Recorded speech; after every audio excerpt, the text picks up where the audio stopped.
Welcome to Daddy's Pet Talk. Ikaw at ang pet mo ang bida rito. Ma'am, magandang araw sa iyo, ma'am. Good morning din po. Ma'am, pwede niyo bang ipakilala ang inyong sarili? At syempre itong inyong pet. Okay Nakasama dito sa Daddy's Pet. Okay po. Ang pangalan ko po ay Melanie. Si Sigaro po to. Siya ay pinanganak. Ka-birthday ko siya actually May 9, 2018. So, 7 years? 7 years, ma'am. Okay. Ma'am, na-curious kasi ako. Ulitin natin, anong ninyo ulit, ma'am? Sigaro po. Sigaro. Yeah. Paano nyo nakuha yung pangalan Sigaro, ma'am? Okay, good question po. Actually, itong aso na to ay pinaka-pet talaga ng nanay ko. So, si Sigaro ay galing pa sa, meron kasi siyang restaurant dati, like matagal na, mga 1980s, 70s pa siguro. Yun yung pangalan ng restaurant niya, Sigaro. So, pinangalan din niya yung aso namin na Sigaro.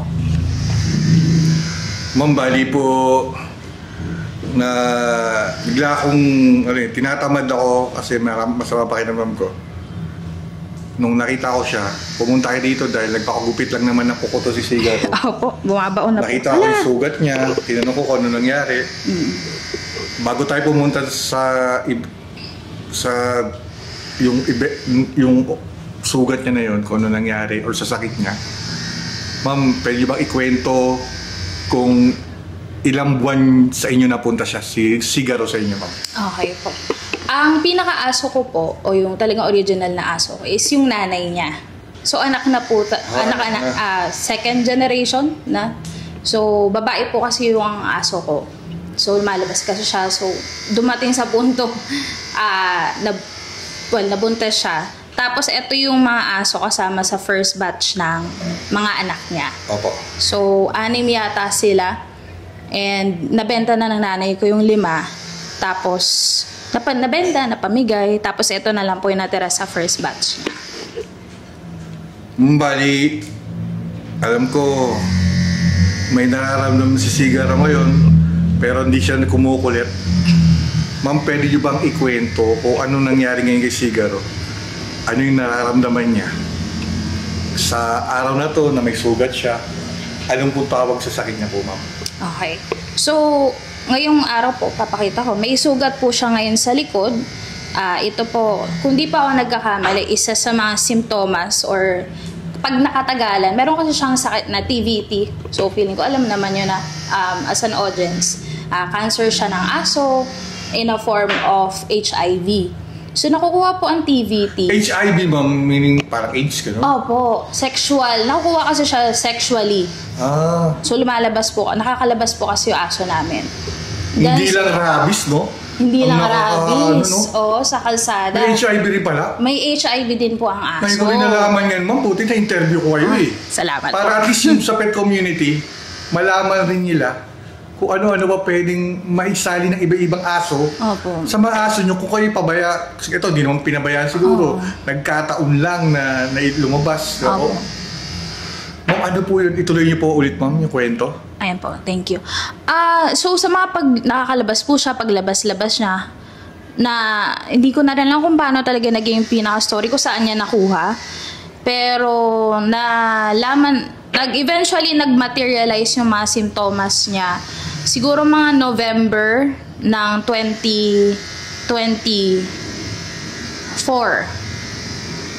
Parang doon na lumabas yung mga sintomas? Opo, kasi nagsisimulang dumugo yung ari niya. So, hindi na namin masyadong pinapansin muna until eventually by January of... Wait lang, this year ba? Sorry, 2023 pa nga yata. Opo. Pasensya na, sorry, medyo hindi ko po matandaan. Ito kasi hindi naman to scripted eh. Opo. Kumbaga impromptu na talagang hindi alam ko, hindi mo pinagandaan to. Opo. Na gusto ko lang ma-interview kayo at syempre to. Si Sigaro po. Baby na si Sigaro po. Ayan po. 2023 yata yun. November. And then by December of 2023, alam ko din, dumating sa punto, hindi ko matandaan yung pinaka-reason. Pero, feeling ko yun na yun. Kasi dumudugo nga yung ari niya. Dinala ko po siya sa may vet, eto dito. Kasi malapit lang naman po kami. So, tinanong ko, hindi po kasi, sabi ko dun sa vet, Dok, hindi po kasi tumitigil yung pagdurugo ng ari niya. May reason po ba to? Ganon. So, chinek ni vet. May hinala na sila nun. Pero hinahanap nila muna kung saan. Kasi wala siya. Una-una, yung TVT kasi, may mga bukol to. So, yung kay Sigaro kasi, unfortunately, hindi mo siya makikita sa labas. Sa loob? Nasa loob Yun siya. ang mahirap pag sa loob. Oo. Hindi, actually, nahanap nung doktor, hindi talaga niya makita. So, nakailang ka pa siya. Until eventually, nung gumilid yung ari ni Sigaro, sa loob pa nito, as in sa loob pa, siguro, hindi ko alam ang tawag doon, lumabas yung mga maliliit na bukol. Oo. Kinahanap kasi nila yung source na... Oo, yun yung cancerous tissues. Opo. Meron rin palang ganun sa mga dogs, no? Opo, ngayon ko nga lang din nalaman na may ganun pala. Ngayon ko rin nalaman sa'yo, ma'am, na at least, di ba, maging aware din sila. Siyempre itong, alam mong baby to, talagang, alam mo, na napaka-angel yung mukha niya. Sobra po. Sobrang bait nito, as in. Hindi yan umiiyak.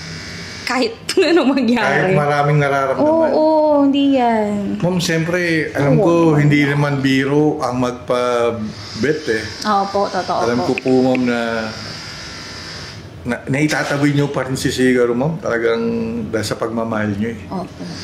Ma'am, ano mga katangian ni Sigaro na dati na gustong-gusto niyo hanggang ngayon, ma'am? Mga katangian po ni Sigaro. Sobrang bait, ayun po, sobrang bait, sobrang masunurin yan. Sobrang kulit din. Actually, tatlo po yung aso namin sa bahay. So, unfortunately, kapatid din niya yun. Opo. Ang tawag doon? Kapatid din niya, kaso pareho silang nagkasakit noon. Same time last year. Opo. Unfortunately, itong kapatid niya na lalaki na rin naman ito is nagsuccumb na, nawala na, namatay din po. Although pareho, same time din silang nagkaroon ng sakit. Ma'am, ito hindi naman sa pag-aano. Ano sinabi ng doktor ng vet na sa ghetto, pag nagamot o hindi, ano kaya mga mangyayari? May sinabi na rin ba sa inyo yung ganun? Opo. So, nung December po yun of 2023, na-diagnose nga siya na may CTVT or canine TVT. Tapos, nilahad or binigay ng vet lahat ng possibilities. Opo. So, eventually, magiging ganito yan, kakalat yan, magkakaroon ng mga sores tulad ng sugat nga kanina. Opo. Tapos, ang makakagamot lang dito is chemotherapy. So, nung narinig ko yung chemotherapy, nung mga panahon din kasi na yun, alam mo naman, nasa Manila tayo. Medyo tight ang budget natin. Siyempre, alam naman natin kung gaano din ka-gastos po ang magpa-vet talaga. Lalo na, may sakit talaga yung aso. So, nila, parang, ang quote nila is 5,000 to 6,000 per session. So, nandito, ang cover niya ay yung gamot na tinuturok, Vincristin, nakalimutan ko na yung pinaka-term. Tapos, meron pa syempre yung sa pagsusuka, sa pagdurugo. Kaya overall, 5,000 to 6,000 siya per session. Tapos, hindi lang siya isang session. It takes, maybe, depende sa magiging,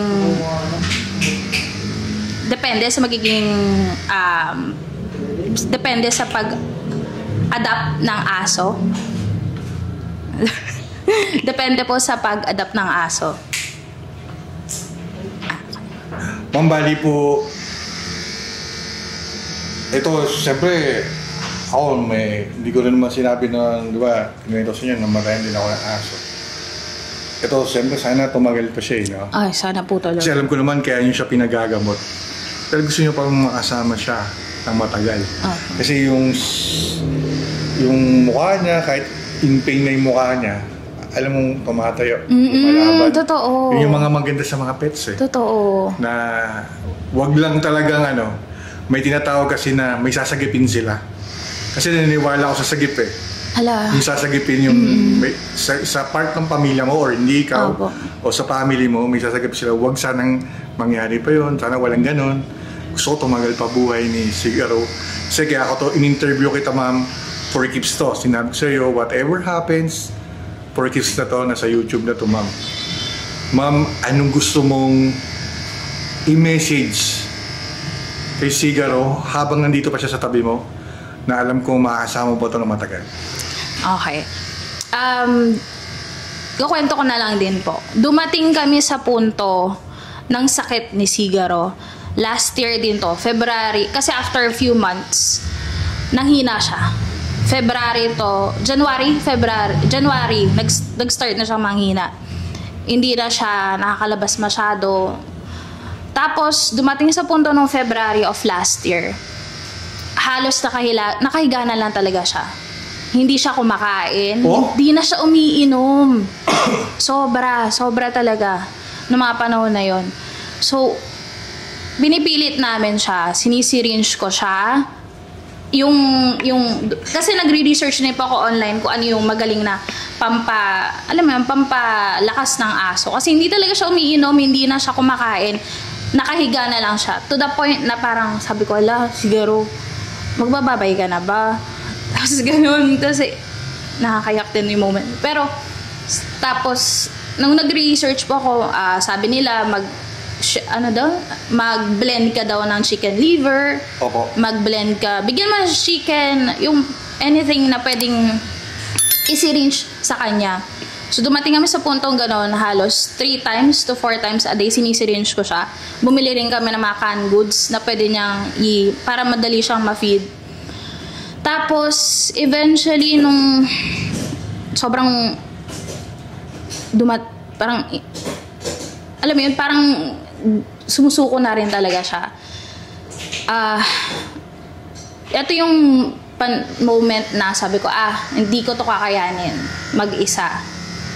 Kasi, ang feeding niya, may trabaho kasi kung may feeding siya, tapos hindi na siya umiinom. So, nung pumunta kami sa vet, dinala ko siya, sabi ng vet, dehydrated na si Sigaro. Tapos, sabi ko, okay. Ang tagal ko nag-isip nun. Sabi ko, anong gagawin ko kaya? Kasi in the spur of moment yun, sabi ko, hindi naman pwedeng, syempre matagal na, Sigaro po to. It's one of our babies.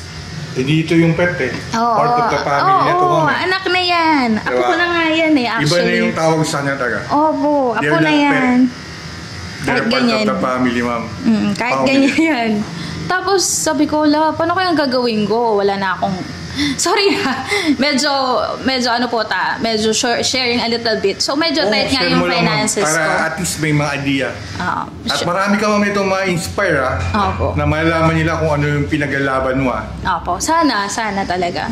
So dahil tight yung budget, vet and everything, sabi ko, tapos credit card ko medyo na-max out na rin, sabi ko, I decided na, sige, for the sake of Sigaro, pinaano ko po siya. Board ba tawag doon? Pina-confine ko Opo. siya. Until eventually, mga 2 to 3 days. 3 days, I think. 3 days ko siyang pina-confine. Kung tama naman yung pagkakatanda ko. Para lang maasikaso siya talaga. Yes, ma'am. So, nung tinext po ako tinext ako or chinat ako nung vet, sabi niya, ma'am, medyo nahihirapan ng kumain din si Sigaro. Parang, alam mo yun, parang may something na talaga na may, talagang, alam mo na. So, pumunta ako nung araw na yun sa vet. Nangihina pa rin si Sigaro, nandun lang siya sa cage, nasa katalikod siya.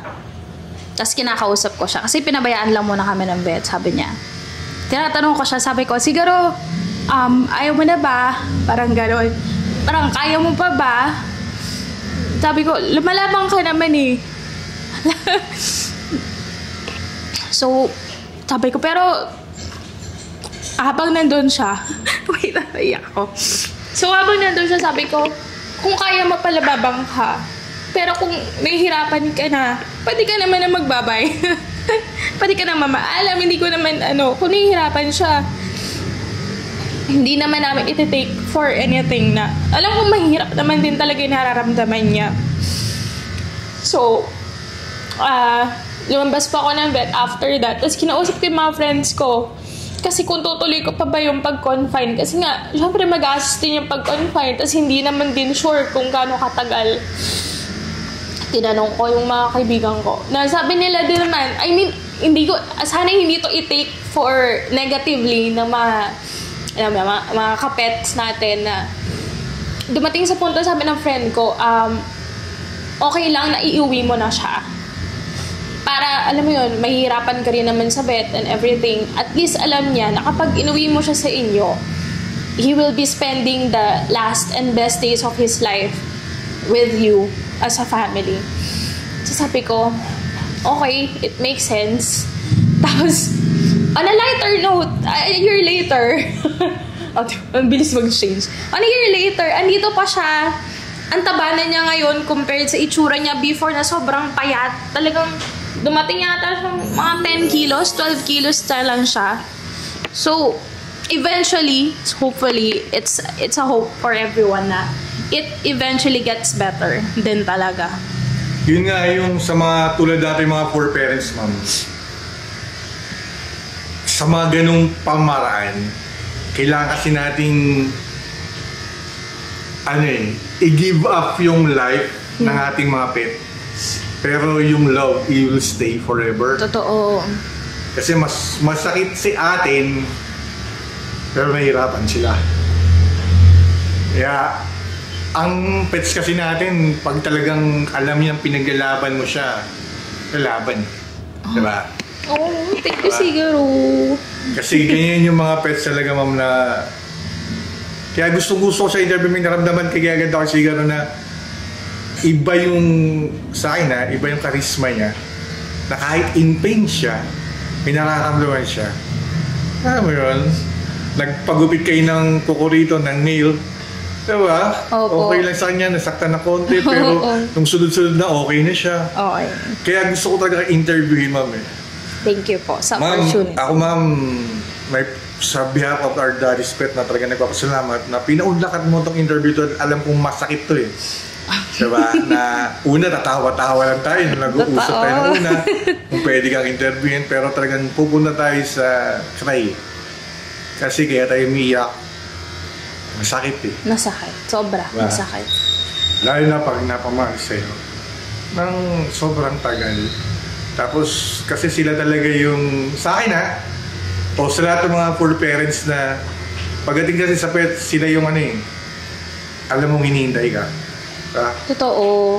Kapag pagdating mo, galing trabaho, sasampahan ka. Kahit wala ka pa sa lubong. Actually, diba? totoo.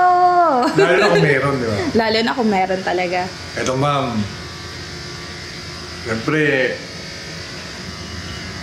anong natutunan mo sa pagiging poor parent na ipinaglaban mo itong life ni Sigar? Nako, napakakulay po talaga ng buhay ni Sigaro. From the day he was born, which is ka-birthday ko nga, to dumating din na dahil sa sobrang gala niya, may nag-keep sa kanya ng mga tao. Tapos kinuha ko pa siya sa Rizal. Ganon sa moment na. Talagang mauli ang kwento. Opo, totoo. So, sinundo ko pa siya sa Rizal. Nag-grab kami papunta dito. Nag-grab ako papunta doon. Nag-grab ako pabalik. Tapos, lagi kasi siya nasa farmers dati. Tapos ngayon, sorry, nakalimutan ko po. Yung message ko sa kanya eventually is, yung learnings ko, marami po. Nakakatakot din kasi in the present age, in the presence of social media and everything else, in presence of camera and everything, yung thought na ang masasabi ng ibang tao sa'yo is bakit mo pinabayaan? Paano mo pinabayaan yan? Yung mga ganong bagay. Syempre, it will always be as part of everyone's thinking na ganon. Na sana before nangyari to, naging mas maingat ako. At ito yung learning na matitake ko eventually in the future pag nag-decide pa ako to have another dog. Na don't take things for granted na kahit safe ang environment and stuff, hindi rin siya talaga ganun ka-safe. And then, of course, mag-ipon. Kasi nga, Paghandaan eh. paghandaan mo talaga lahat. Eventually. Ngayon nga, pinaghandaan ko na rin pati yung pag eventually nawala siya. Sabi ko kasi, hala, paano kaya to? Papakremate ko ba siya? Diba, And anything. yung kinuwento nga ako sa inyo, naman namatay din po ako. Last Opo. 2 weeks lang. Opo. Simple lang, namatay lang siya. Wala siyang sakit. Di ba? Oo. Di ba? Mahirap yung ganun, no? Yung ang bait-bait niya yung parang hindi ka binigyan ng ano kasi hindi mo rin siya ginutom eh. Oo. Inalagaan ko si Bambi. Namatay na lang na 3 araw, nakita mo, ang saya-saya niya, sinasalubong ka niya, hindi kasi papasok, hindi siya titigil tumawol hanggat hindi siya na ano eh, na papansin mo eh. Yung po. Kaya napakaswerte rin natin. May Sobra. mga ganun tayong dog. Sobra Kasi po. pangalawa na si Bambi, may 20 years old, mahigit akong nabuhay. Ganun din, namatay na lang bigla. Pero matagal na, katandaan. Alam mo na eh. Katandaan po talaga. Oo. Yung alam nilang, grabe. Ang sarap magkwento, ang sarap magmahal ng pets. Kaya kung ako tatanungin mo, mag-alaga ng pets? Oo. Always. Kasi loyalty, andyan sila. Oo. Pure love na walang, alam mo yun, kapalit. Talagang pet pa rin ang pipiliin mo. Yung pagmamahal, grabe. Tapos yung amo nila, kahit di sila nakapagsalita, baby pa rin natin sila. Super. Ma'am, last message po para sa ating mga pet talk. Para at least malaman nila sa mga ano pang dapat gawin sa mga kung magkakasakit ang mga pets nila. Okay. Galing po to sa personal perspective ko. Pero naniwala kasi kung yung mga aso, lahat ng pets in general is may karapatang maging malaya. Malaya? I mean, in this day and age kasi, minsan ayaw natin palabasin yung mga aso kasi nga nag-iingat tayo. So, personally, gusto ko sana magkaroon tayo ng spaces between, siguro mga backyard lang natin or anything na ano, para makalabas-labas sila. Kasi mahirap naman yung nasa loob ka lang lagi ng bahay. Syempre nararamdaman mo rin yun sa tao. Malamang as a pet, nararamdaman din nila yung nakukupap ka. So, ayun. Tapos, ayun po, yung sinabi ko nga kanina, whatever they're going through, kung may sakit man po yung mga aso nyo, kung healthy man sila, alam mo yun, kapit lang. And, basta continue. Kung ano man po yung ginagawa nyo, maniwala ka sa sarili na tama yun. Thank you. Ma'am, maraming salamat. Siyempre, kay Sigaro, maraming salamat sa pet na to. Na-inspire mo pa rin ako. Sana po. Na-inspire yung parang mag-aalaga pa rin na aso, di ba? Oo. In behalf of Daddy's Pet Talk, syempre ma'am, ako'y nagpapasalamat dahil sa Daddy's Pet Talk, ikaw! At syempre si Sigaro! Ang bida rito. Ma'am, maraming salamat po. Thank you, ma'am. Thank you po. Sa Daddy's Pet